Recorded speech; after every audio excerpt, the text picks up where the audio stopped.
All right, welcome back on Blitz. I'm Brian Carter. Joining me now here is Lady Raiders sophomore post player Lainey Gosnell. Lainey, thank you so much for your time. I know I had you on here in volleyball season, but again, it's just a pleasure to talk to you here in basketball season. Thank you for having me.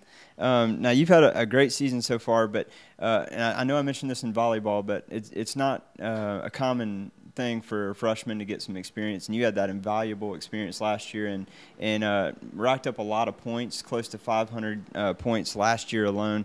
Talk about how that kind of propelled you into your sophomore year and how valuable that experience was. Well, definitely just varsity game experience was a big thing for me, and this year I feel more comfortable out there, and I knew things that I had to work on to play at the varsity level, and just shooting and that kind of stuff, and I still need to work on my ball handling, just little things that I need to keep working on that I learned in my freshman year playing on varsity. Now this year it is a young team, much like last year as well, but 2 seniors on the team. Talk about what they bring to the table and kind of what you feel like they leave this team to use for the future. Well, they're definitely big on leadership, and they're someone you can always rely on, no matter if it's basketball or just as a friend. But they're both really good shooters. They play hard, they have a big heart, and you can tell they really want to be out there and help out the team. Yeah. And now I know certainly if this team gets hot at the right time, you can make a run at being one of those top 4 that makes it to the state playoffs, which ultimately is the goal. But this is a very tough region. I know I mentioned to Coach just moments ago that 2 of the teams were quarterfinal teams in the state playoffs a year ago. So there's not a whole lot of room for error when you step out on the court and play a region game. But how close is this team to being a top competitor for a region title in this region? Well, this team's definitely got lots of dedication. They always have. I think the girls on our team have big hearts, and this region is really tough, and I feel like when we start believing in ourselves that we can win, we'll be more successful. Yeah. Now, 6 games to go. I know that's hard to believe. That it just seemed like basketball just tipped off. But talk about how fast the season has gone in your respect, because you're there for the daily grind, day in, day out.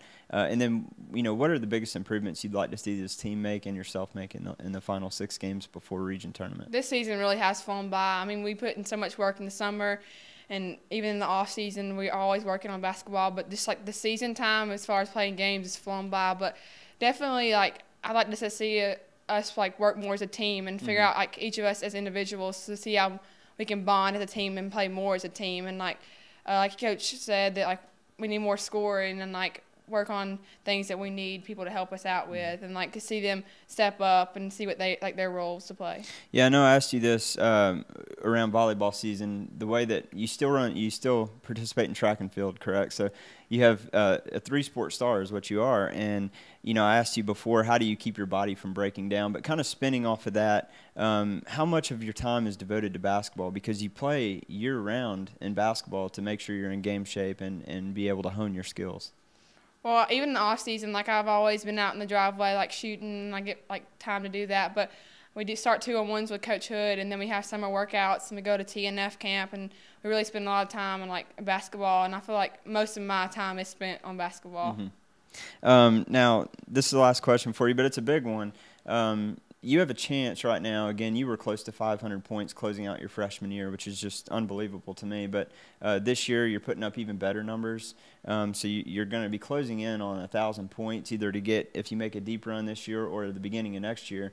So you have a chance to become the program's highest scorer of all time. Talk about what that would mean to you, if that's even important to you or not. I mean, it'd definitely be a privilege to me, the hard work, but just growing as a team and making memories and winning games with my team as a whole is really what's important to me. And I do my best to play my role to help my team be successful, and that's what matters the most to me. Well, Lainey, thank you so much. I really appreciate your time. Looking forward to seeing you close out the season in style, and hopefully see you grab one of those top 4 spots and get in the state playoffs. Thank you. All right, we're going to take a quick break. We have one more interview for you, some highlights, and our player of the week.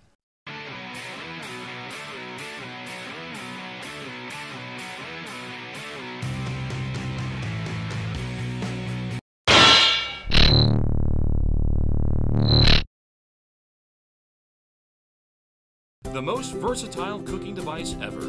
Is it a grill, an oven, or a smoker? Yes, it's the Big Green Egg, and you can get yours now at Bob and Ted's Trophy in Clarksville, an authorized gold certified dealer. The Big Green Egg stands alone as the most versatile barbecue or outdoor cooking product on the market, with more capabilities than all other conventional cookers combined. From appetizers to entrees to desserts, the Big Green Egg will exceed all of your expectations for culinary perfection. Bob and Ted's offers 6 convenient sizes to choose from, and all the egg accessories you'll ever need. Whether novice or expert, come see why the Big Green Egg is the only outdoor cooker you will ever need.